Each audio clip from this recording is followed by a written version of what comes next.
But do you think that this conflict that's going on in the Middle East right now between Israel and Gaza is going to have any effect on Western support for Ukraine? And then we can segue from that into what's going on in Ukraine itself.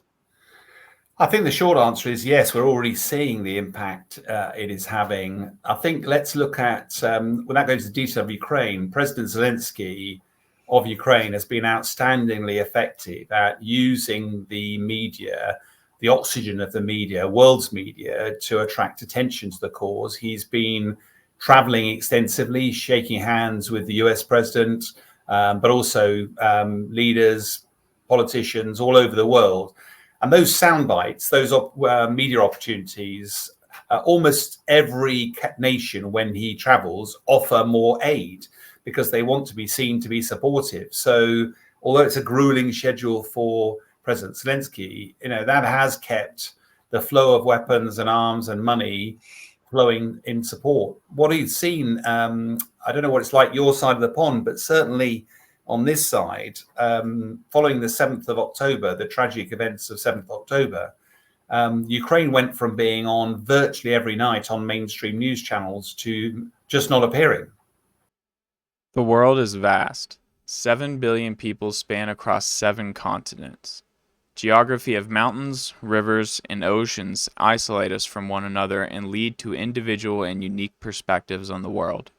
Welcome to the Geopop Perspective, the podcast of the New World Geopolitics channel, where we seek to gain some of that perspective from unique guests with a diverse set of opinions.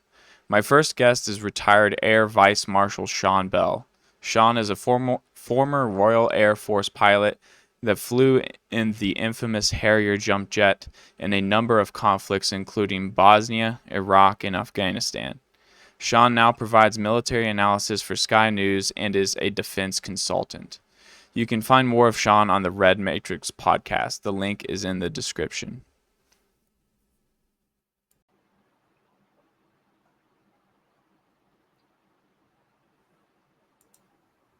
How you doing, Sean? Hey, I'm good. How are you this evening? Doing great. Nice to see you again. Feels like only the other day. Yeah. So I've already got this recording on, I got some redundancy. I got it on the PC as well as on the site. And so the audience knows we have had this conversation before. It'll probably be slightly different. Hopefully my questions will be slightly better since I'm a little more well informed after the last conversation. So we'll go ahead and get started in a similar way. Sean Bell is a former RAF pilot and is currently a correspondent for Sky News. So he's got a pretty cool story. He's got a lot to say, and he's got a lot of questions he can answer for us about the geopolitical situation of the world. So, Sean, if you want to take it away from there and tell us a little bit about yourself. Yeah, so a brief synopsis of a grey-haired old bloke here. I got a flying scholarship when I was at school, so I could fly before I could drive. I got my flying license before I could drive, so my mother had to drive me to the airport so I could take her flying. University, sponsored by the Air Force, did lots of flying, loved it. And so when I finished university, I joined the Royal Air Force and became a pilot and instructor, first of all, and then I ended up flying Harrier jump jets, and that sort of a long career flying jets in all sorts of operation environments, including off our 3 older aircraft carriers, Invincible, Illustrious, and Ark Royal. But as my later career in the Royal Air Force, inevitably you get more rank, you move away from the cockpit and end up more and more running air power over countries. So I've served in Bosnia, Kosovo, Sarajevo, the invasion of Iraq, the second Gulf, and 3 tours, 2 years of my life in Afghanistan. Left the military about 11 years ago.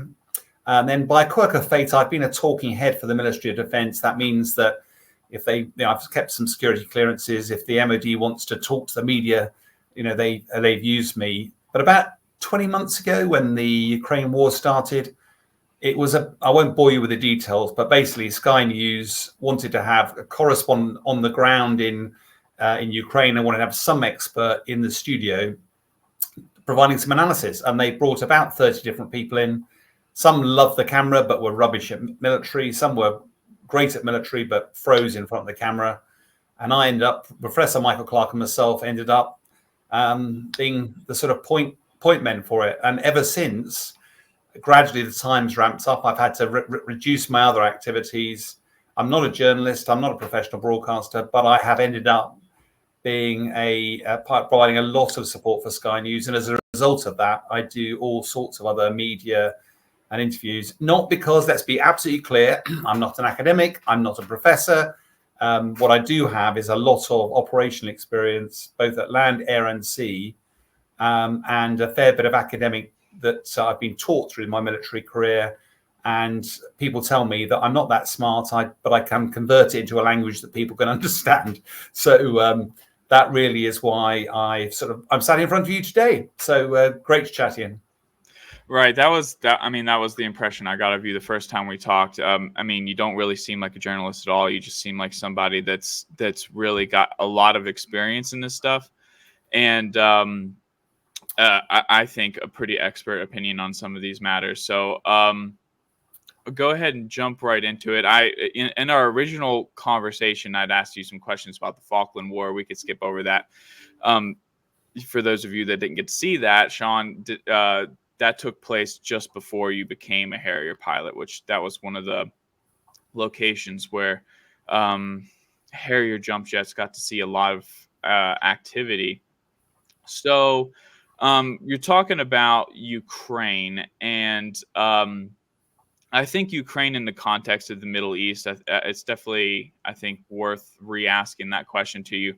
But do you think that this conflict that's going on in the Middle East right now between Israel and Gaza is going to have any effect on Western support for Ukraine? And then we can segue from that into what's going on in Ukraine itself.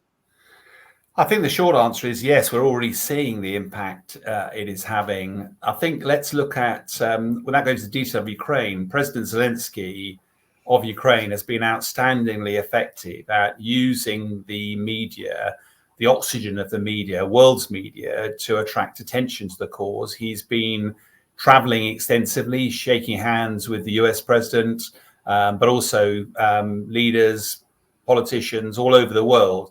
And those sound bites, those media opportunities, almost every nation, when he travels, offer more aid because they want to be seen to be supportive. So although it's a grueling schedule for President Zelensky, that has kept the flow of weapons and arms and money flowing in support. What he's seen, I don't know what it's like your side of the pond, but certainly on this side, following the 7th of October, the tragic events of 7th of October, Ukraine went from being on virtually every night on mainstream news channels to just not appearing.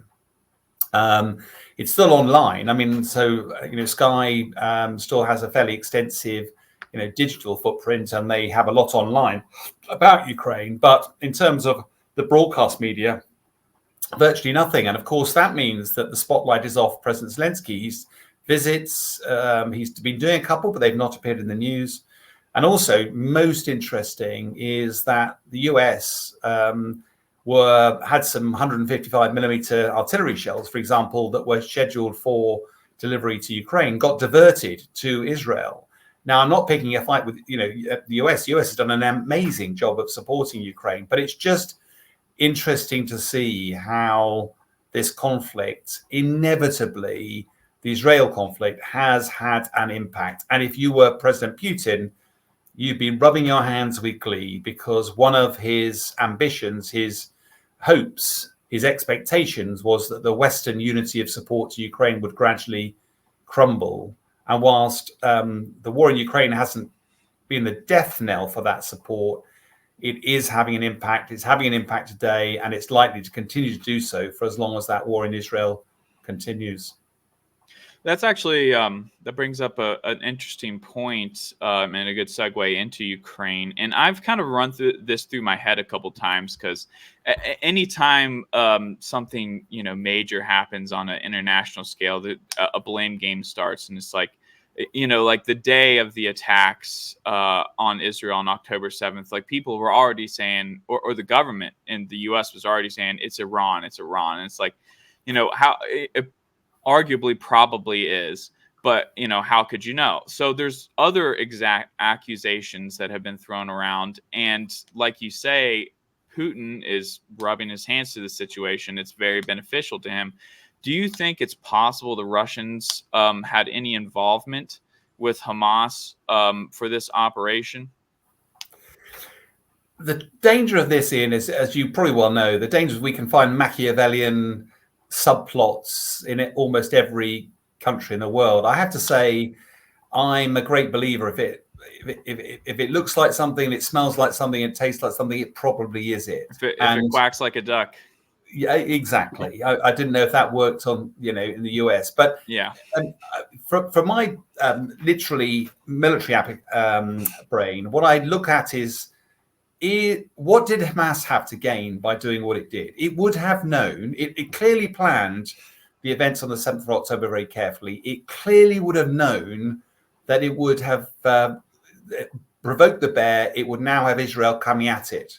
And it would know that it's no military match for Israel. So in a way, it was a Operation Certain Death for Hamas. So you look at it and go, what did they actually have to gain? And if you look wider and wider, who has the most to gain from the conflict erupting? And the dark shadow of Iran holds all over that, because if you look at Israel, without doing a history lesson around how Israel formed, from the earliest days in the late 40s, when all its neighbors attacked Israel, over time, gradually in the region, there's been an accommodation, an acceptance that Israel, it's there, it's going to exist. So in 82, Jordan recognized the borders. In 94, Egypt did.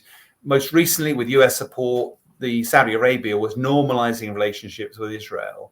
And if you look at all of that, the one country that alienates the most is Iran, because it starts to marginalize Iran. And of course, Iran is the chief provider of weapons, training, and money to both Hezbollah and to Hamas. So it's not a leap of faith to see that as long as Iran could rouse Hamas to do something like this, it would erupt into a conflict. It would immediately make life more difficult for Saudi Arabia to normalize, and therefore Iran achieves its strategic objectives. Now, I know for some of the viewers, some of the listeners, that will be a bit of a leap of faith. And I absolutely accept that none of us know. But that, for me, and I think there's a lot of other people out there, believe that's the most elegant solution. That's the most obvious solution as to why this conflict has erupted the way it has. But as to Russia, I'm not saying it doesn't benefit Russia. I'm just saying I think it's more difficult to see how it would have had a leading role. I have no doubt it is, if it suits Russia, then I've no doubt that it's fanning the flames of this. But whether it's actually responsible, I think that's a bit more difficult for me to join the dots for that one. Yeah, I think the accusations, and I'm not sure if it's actually been made by anyone political. I think this is just mainstream news media, because Hamas leadership had actually visited Russia, sometime between when the attack started and then afterwards, probably for negotiations, because the Russians have proposed a peace plan. But that, it leads to the headline, Putin cozying up next to Hamas and stuff like that. And interesting thing, a lot of people probably don't know, but an extremely large population of Israel, a large portion, I mean, certainly a minority population of Israel, is actually Russian-speaking Jewish. So it is harder to believe that Russia would be, entirely committed to the Hamas side to say, like, oh, we want the destruction of Israel as well. Israel has actually refused to play any part in any of the weapons dealings to Ukraine over the last 2 years. So You would think that would have some kind of favorable effect on the relationship between Russia and Israel. Well,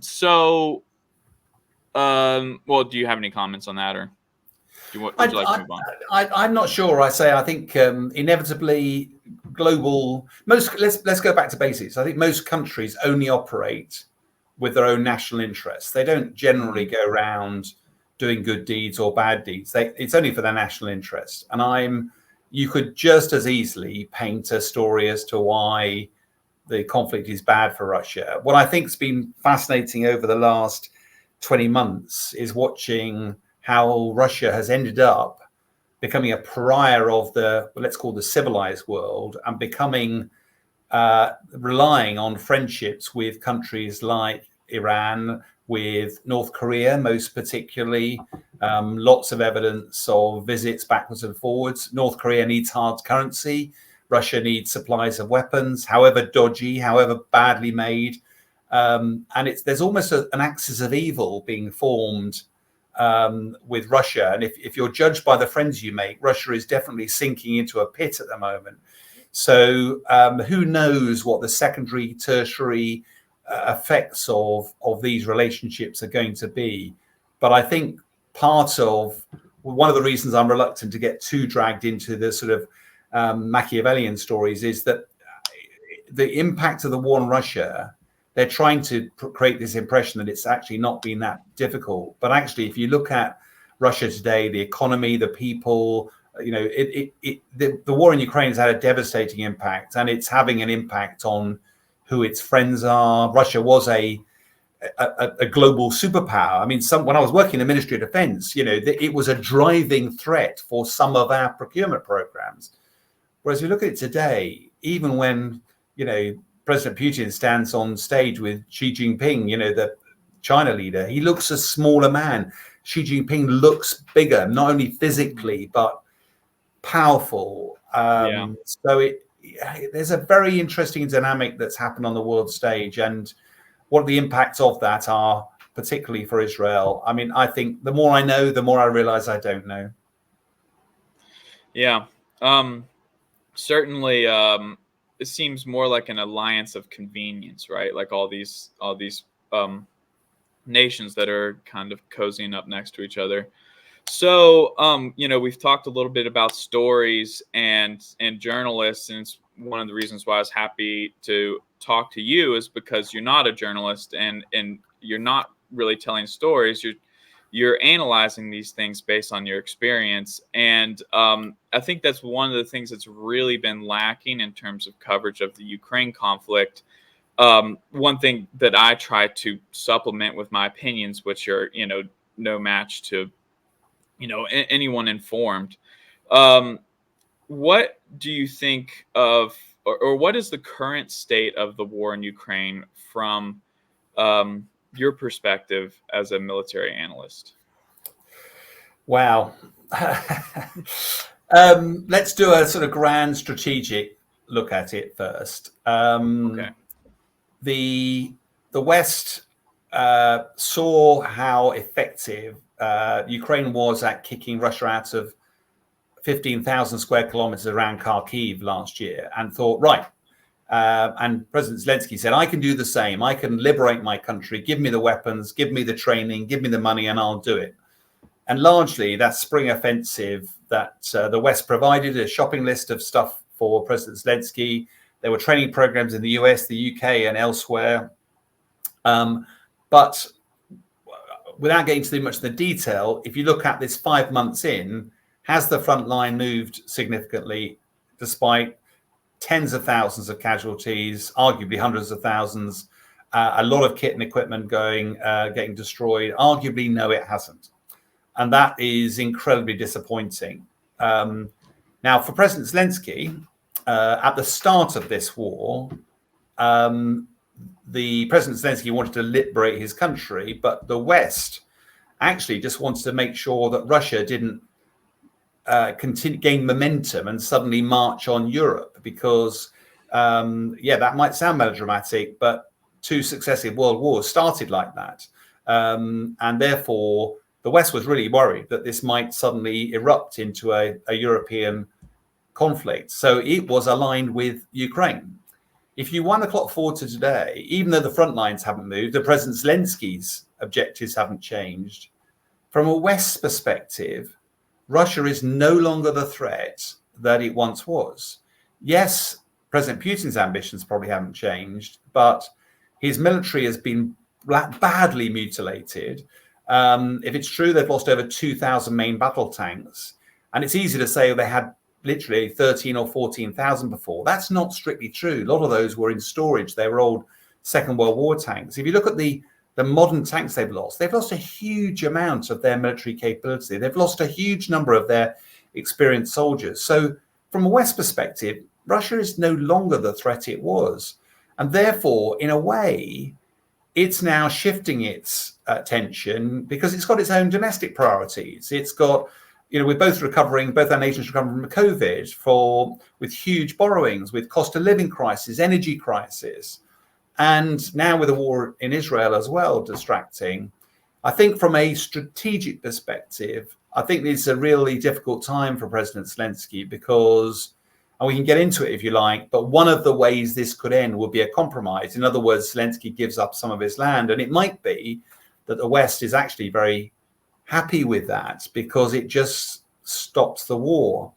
But we can unpick that a bit if you like. That's the strategic level. If we go on to the tactical level, there are three main areas of fighting. The danger of trivializing this, I apologize to viewers, but in the interest of brevity, there's fighting across around Bakhmut to the east, Donbass. Bakhmut is no real strategic importance, but symbolically vital. Russia lost 30,000 soldiers taking it. Admittedly, a lot of those were convicts and the Wagner group, but it was still huge casualties. And now Avdiivka, which is near Bakhmut, Russia is still throwing wave upon wave upon wave of soldiers across open ground, taking 40 to 70% casualties. And that's going to continue because it looks like Russia's special military operation is about securing the Donbass. The second area of importance is down to the east of Zaporizhia, where Ukraine wants to punch through to the coast, but Russia used the time available before Ukraine came across a start line to prepare three big lines of defenses: ditches, dragon's teeth, those big 1 meter tall concrete things, and an extensive minefield. And despite 5 months of fighting, Ukraine's only got about 15 kilometers through that and hasn't made a breakthrough. And the third area is to the west. It's the Dnipro River. If you recall, the Kharkovka Dam was blown by the Russians to protect that flank. Massive floodwater, mud, everything. But now several months have gone by, the floodwaters subsided, the ground is settled again, and now there's reports that Ukraine has actually made its way across the river, despite the fact all the bridges are blown. And if it manages to consolidate that gets behind all the Russian defenses, and that could be really significant. But away from those three areas, yes, there's been lots of bombings, missiles, drone attacks against the Black Sea Fleet. We can talk about all of that, but that would be my sort of overall assessment of where we are. Yeah, it's actually, I agree with a lot of that. Actually, I saw a kind of a strange and uncomfortable video that Zelensky put out the other day. Wasn't fun to watch him begging for money. It seemed like Ukraine, or the emotions that he was portraying in the video, he was essentially saying, if you don't give us money, let us borrow it and we'll pay it back on credit, which doesn't seem possible for Ukraine to do anytime soon. A lot of these things lead me to a possible conclusion that I'm thinking about more and more in my head. And I'd heard this proposed by several people the other day, and of course, like, I don't pay much attention to what the Ukrainian Ministry of Defense or the Russian Ministry of Defense are actually saying, because they're both essentially just propaganda mouthpieces for one side or the other. Let me know what you think of this, but I've heard some people suggest that Russia is starting to push Ukraine on all these different flanks and in all of these different directions.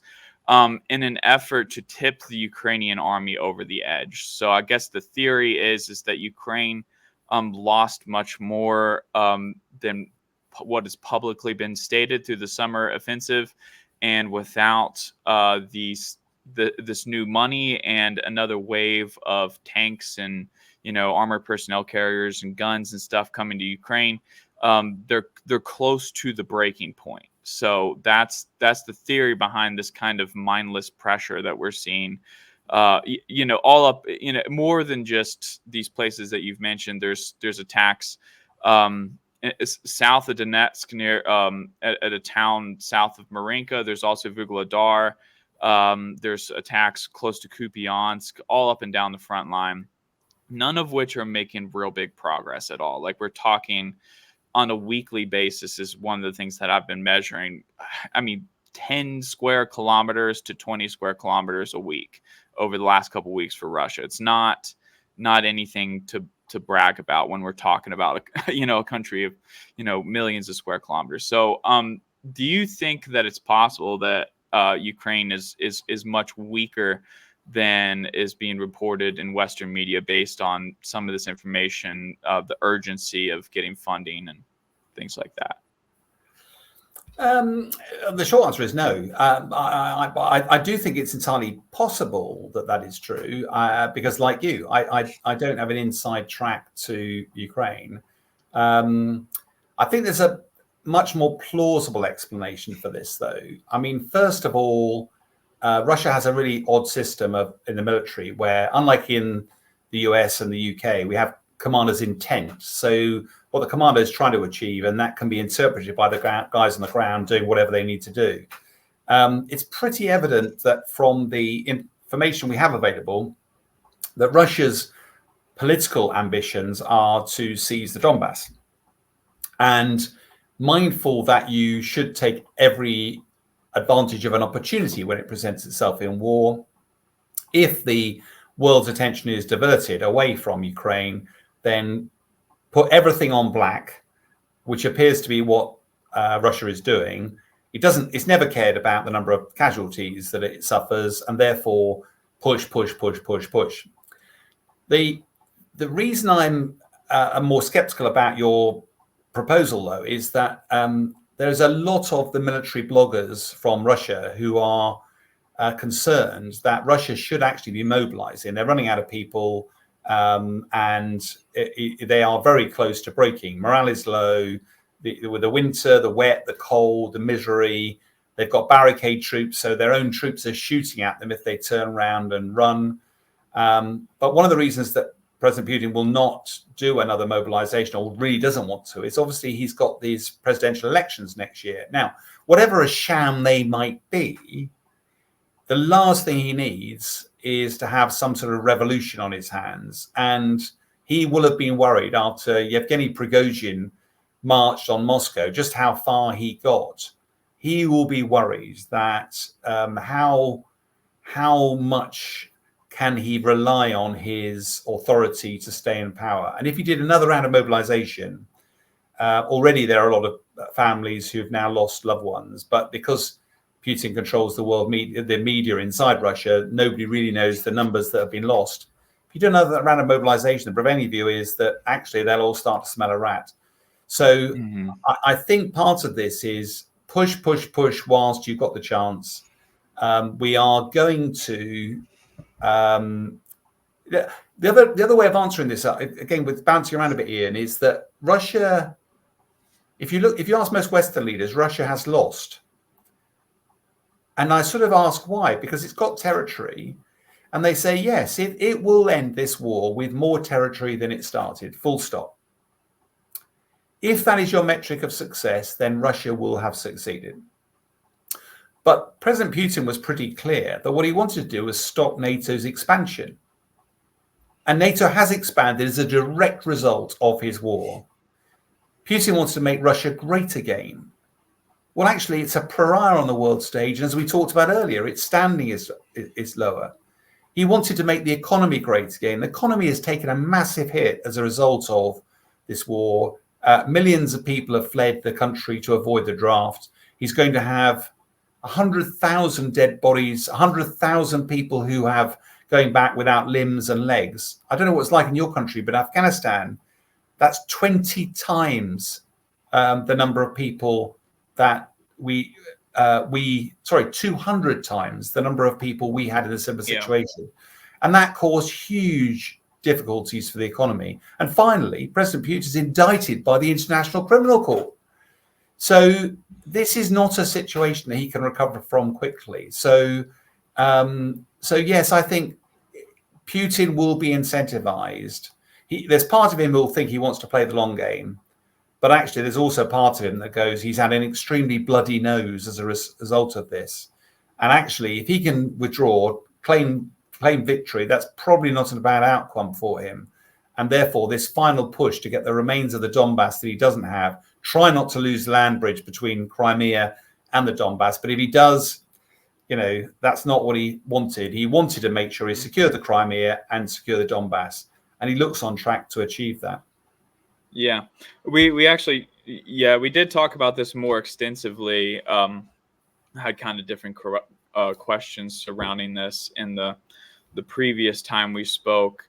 I think that's probably like the one area I think that we disagree is I considered the land bridge just from viewing at the map to be the most critical part. But I mean, tomato. It's interesting what we're saying here about Putin and technically securing victory, but getting a bloody nose in this war is one of the reasons why my conclusion was that this time period, like right now, the next couple months might be the best opportunity we get for some kind of peace agreement in a while. And we're starting to see this in the mainstream media. We have press saying that, leaked government officials are saying that there's European countries and the Americans are both putting pressure on Zelensky to talk to the Russians. There's peace talks being held in Malta. I've heard mixed informations on that, on whether the Russians are actually participating or not. Of course, all of these peace talks say that they're following along with Zelensky's plan, but Zelensky's plan, only worked if they would have recaptured Zaporizhia and reached the Sea of Azov, which none of that happened. So that seems to be, what do you Brits say, folly. So what's the chance that so it seems like the West would accept some kind of peace at this time. It seems more likely on the Western side from the people supporting Ukraine, not Ukraine itself. And then we have the possibility of Russia accepting peace. We talked about that a little bit last time, how they might not be ready for it because they might want a little bit more, but they've gotten this bloody nose. So what do you think it's possible? I'm sorry, this is a long-winded question, but do you think it's possible that Russia would accept peace or accept a ceasefire at the current front lines, along with some kind of economic incentive to push it over the edge? Maybe access to SWIFT banking again, or lifting sanctions on oil and gas, things like that. Do you see that as a possibility, that the West would give that up, or that Russia would accept that? Well, I think it's interesting how you framed that. I think from a West perspective, there's all sorts of reasons why we want the war to end. Both, not only are we running short of weapons, we don't have the weapons to give. It's not like you can go down to the supermarket, Walmart, and buy a load of weapons. They just aren't there. Likewise, there is a danger, I think, that the West is looking at I wouldn't say failure, but the lack of progress with the spring offensive, and saying, well, if you can't make progress when we've given you virtually everything you need, is there a danger that by continuing to support Ukraine, we are fueling a war that can't be concluded? And therefore, we are complicit in tens of thousands, hundreds of thousands of people more dying. So I absolutely recognize that from a West perspective, we don't live in Ukraine. It's largely a piece on the chessboard. We've sort of gone, right, yeah, we've had enough of that now, come to a peaceful accord. Finland did it in the Winter War, they ceded some territory and it flourished. What that that's great as an academic conversation. The trouble is that the war will only end when either Russia wins or Ukraine wins, or they both exhausted, they're in a stalemate, and they're both incentivized to find some resolution. That's the harsh reality, and it looks very unlikely Russia will win. It would have to subjugate the whole of Ukraine, and it's almost certain the West would never let that happen. And besides, Ukraine has a lot more incentive to fight, and whilst Russia has a greater number of people to throw at the fight, they're not well motivated, whereas the Ukrainians are. From a Ukraine perspective, it wants to liberate the whole of its territory. Again, that seems incredibly unlikely that it's going to do that. Yes, it may be able to roll Russian forces back. Yes, the land bridge looks the most likely area it could do that. But would it be able to liberate Crimea? Very few Western analysts believe that's going to be very easy to do. And will it be able to liberate the Donbass? The Donbass, even if it could, it's been shark-infested custard there for the last 8 years. There's been wars. It's right next to the border. It's almost ungovernable. So, really, so neither side's going to win, and therefore, would they compromise at the moment? Well, President Zelensky, despite the fact that his chief of the Ukrainian military has sort of written papers and spoken about what would be needed for Ukraine to shift the deadlock, and that's been interpreted as we're stuck. President Zelensky's been really clear, we're not prepared to negotiate.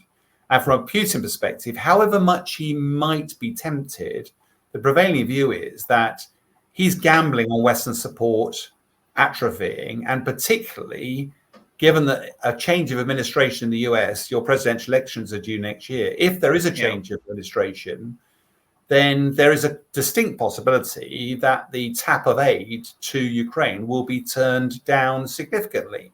And that is something. Why on earth, if you were Putin, why on earth would you call a halt now when you have the potential to be able to make bigger gains next year? And you've got time on your side. You always have done. So I don't yet buy into the idea that I do accept that from my perspective, your perspective, and probably the West perspective, let's call a halt. Let's find a way of solving this. But the guys who are involved, the key players, it's difficult to see how they're ready yet to find any form of compromise.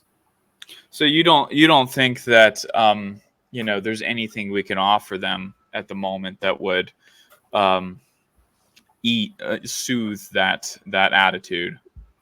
I have no doubt at all that behind closed doors, not in public because it's difficult, but behind closed doors, there is growing pressure on President Zelensky to accept that, despite the rhetoric, that he is not going to liberate all his lands, and therefore it's more a question of where the line's drawn.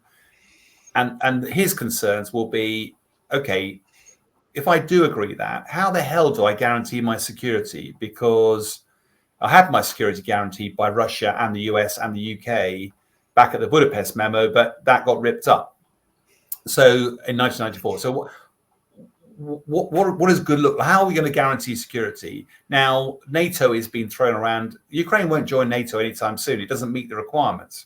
But is there a potential for US, UK, other countries to have military bases in Ukraine or have some form of military presence there as an interim measure to provide security? Is there the potential for United Nations to patrol the border? There are lots of ways in which there could be a security guarantee wrapped up. And I think that would be a key palliative for Ukraine. Likewise, Ukraine has been devastated by this war. It needs to rebuild. And very much like Germany at the end of the Second World War, it transformed itself from a devastated city as a result of losing the war to becoming the powerhouse of Europe. And I think some of that will be also offered to President Zelensky, that actually, the economy and Western money could help. So I have no doubt those conversations are going on behind the scenes. But the bottom line is President Zelensky is going, my country has bled. We have lost tens of thousands of people. We have millions of people who've left. We are not going to just, appease Russia and say, okay, yeah, you've won. Yeah, there's something to be, until his country genuinely is fed up of the war, has had enough, then all those offers of help, which you alluded to, which I've tried to outline, I think might have some sway. Yeah, I actually see some issues with that, like with just specifically surrounding Zelensky. And the main one is that his political career is staked on the promises that he's made, just like any other politician's is. And the main promise has been he's going to take the land back, and he was on a megaphone saying it before the summer counteroffensive, and it happened. And they didn't take the land back. So if the war comes to an end without any more movement of the front lines, just the way I see it, it seems like Zelensky's finished.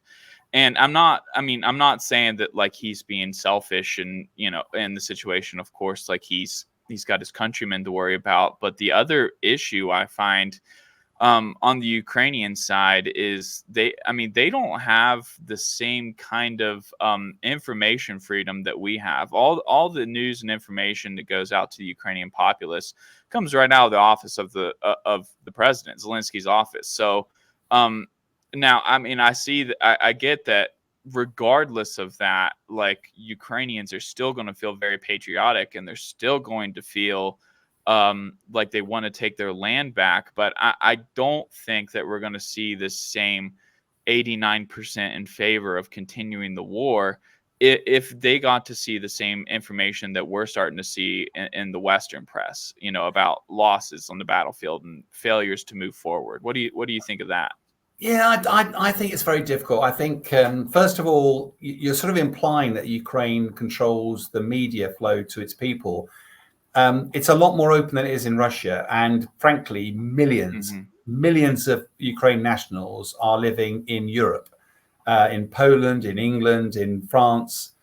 They all have access and are being fed a diet of the Western perspective on this. And they will be talking to their people. So I must confess, I don't buy into the premise that it's a bit like Russia, where they're fed a diet and they're only hearing what's going on from Ukrainian. Well, I guess I would correct that and say that similar to Russia in terms of the population makeup, Ukraine and Russia are both top heavy with your older retirees in population who tend to stick to the cable news. So there is that's kind of what I was making my assumption off of. It's not the internet present, which of course you get a VPN in any of these countries like Russia, Ukraine, China, and you have access to everything. So there is a good bit of that. We're dancing on the head of a pin, but I don't think I think Ukraine is closer to the West than it is in terms of Russia's model, where it's controlling everything. The other thing is, I think, is that it's everybody would expect in wartime your leaders to inspire. That's what Eisenhower did. That's what Churchill did. You've got to carry your people with you, and they give them the hope. And that's exactly what President Zelensky's been doing. But there is also a time, and I think most people start to tire of war. And that is a moment for grand statesmanship. That's where people recognize that there is a point at which this becomes futile. And I think that's coherent. You frame it as he's failed when he does that. And undoubtedly, it'll be deeply unpopular with some members of the Ukrainian population, but also there'll be a lot of the population who go, I can now return home. I now don't have to worry about my father's, my son's, my husband's dying. I can look forward to rebuilding and the promise of prosperity in the future, rather than the devastations of war, the privations that they've all suffered. So I don't think it's going to be a positive experience for Zelensky when he does that, but I also don't. I think it depends how he frames it, and I do think that's where grand statesmanship. My countrymen, we have fought bravely, we have fought strong, but we have lost a lot of people. We cannot afford to keep losing. We are fighting a Goliath. We are a David, and I know how unpopular this may be. But I'm focused on the future, not the past. I'm focused on building. I'm focused on our families and communities. The killing has got. I'm being melodramatic, but I can just imagine how a grand statesman would try and bridge that divide. You're right; it's a difficult one, but I think there will be a time when he has to do that, and And actually, as you know, there are great wartime leaders and great peacetime leaders. Churchill was a brilliant wartime leader, but didn't survive in politics, much beyond the war. And I think he will have played his part in history. And the history books, some of them will judge him as a failure, some of them judge as success. That's the role of political masters at these times. There's actually a really great book. It's actually on the U.S. Army War College reading list. It's I had a friend that went through there, and he sent me the book. It's called Supreme Command. It's about 4 wartime leaders throughout history: Churchill, Clemenceau, Lincoln, and Ben Gurion, and it talks about the political, military give and take, and how they balanced each side. It's actually really great. But yeah, you actually make a good point, and I do, I kind of do regret somewhat my framing of that, because you don't want to disincentive, turning towards peace. So I don't want to say that he's a failure for saying, okay, we need peace now. Honestly, going against the politics and doing what's right, what's going to stop the death and everything And the other example I would use is that I think it is a difficult thing to find out what's the right thing for the country long term and take some compromises. But in the same sort of way, Prime Minister Netanyahu in Israel has ploughed a particular furrow where most people accept that there is no military solution to the situation in Israel. And what should be done is investing every possible resource into finding a political solution, however difficult it is, because it's still going to be difficult whether you fight or not. But if you fight, you just lose loads of people, you destroy people's lives, you end up with lots of civilians dying, and you're still no closer to a solution. And I think that's the grand statesmanship that you're not seeing in Prime Minister Netanyahu, but you are, I think, will see in President Zelensky. But easy for me to say from the privacy of an armchair, but that's how wars are ended and how great statesmanship plays a role in this grand strategic game, which is being played at the moment. Right. Yep. Hopefully, it comes to an end, or the death stops sooner rather than later in both situations, for the Middle East and the European steppe lands as well. All right, Sean. I think we're going to end it here. I really appreciate you talking to me. Sean, you have a podcast. If you want to let everyone know about that. Yeah, thanks, Ian. I mean, 2 things. One of which is, I think I look forward to chatting to you again about the Israel conflict. I think when we've got more time, I think that's another interesting perspective, get your perspective, because I do think the US and potentially Europe has a slightly different take on this. If only I had the first recording, because we had so many different questions in that one. We'd have, No, I agree. But there's another opportunity. The other thing about this is, one of the reasons I'm sat in front of you today is because, I think the general appetite of the population out there is they want to know about this stuff. But it is interesting that we're fed lines from journalists who generally, my experience is, they're trying to make a name for themselves. They're sensationalists, and they don't provide a balanced, informed, perspective. And as a result of that, and then also as a result of 7th of October, when everybody stopped talking about the war in Ukraine, you went, hang on a minute, it was really important just a minute ago. So a colleague and I have started up a podcast to try to provide some of a more pragmatic analysis. We've called it Red Matrix. If you're a follower of the film The Matrix, if you took the blue pill, then you just accepted the crap that was being fed from you and effectively the world media. If you take the red pill, Red Matrix, have a discussion with people with grey hair who have a lot of wartime experience, who are giving a more balanced perspective. We do a weekly podcast. It's called the Red Matrix Podcast. As ever with these things, subscribe, follow us. It doesn't cost you anything, but it just helps us do it. And it's designed to try to provide a perspective. And we do want engagement. We want people to ask questions. And Ian, we may drag you back in to do a reverse look at what your perspective is. But no, I would love to. I would love to. Yeah. One of the great things about talking with people with experience, the journalists tell stories have good guys and bad guys, and sometimes it's more appropriate to ignore good guys, bad guys, good and evil, things like the greater good. Just look at things like it's, moves on a chessboard, really. And I'm not denying the existence of all those things. There's definitely good and bad in the world, but sometimes it's definitely important to see the bigger picture. And I appreciate you talking to me today, Sean. I will have a link to Red Matrix podcast in the description. And all right, until next time. Ian, it's been a pleasure. Glad we could get it sorted. Absolute pleasure. I'll see you around. Cheers now.